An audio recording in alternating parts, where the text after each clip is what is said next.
Hi, I'm Julian. Welcome to Flexpipe 101. First of all, sorry, I look a little bit tired. I have baby twins at home. I had a really rough night. But anyway, today I'm going to talk about the difference between part number H and part number HJ. Basically, there are both joints. Here we have HJ1, HJ2, HJ3, HJ4, and HJ5. If you order an HJ, it comes with the bolt and the nut.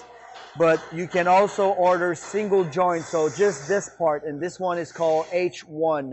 And it's like this for every single joint. This is an HJ2. The outer piece is H3. The inner piece is H2. And again, if you order the sets, it comes with the bolts and the nut, which are M6 nut and M6 bolt.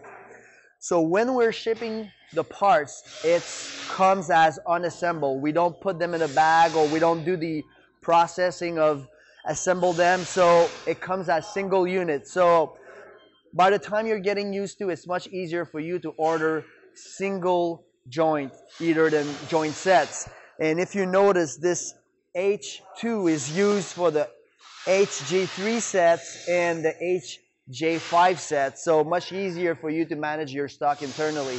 So when you order sets, we're sending you 2 packing slips, one with the single unit and one with the joint sets. So thank you and welcome in the Flexpipe family.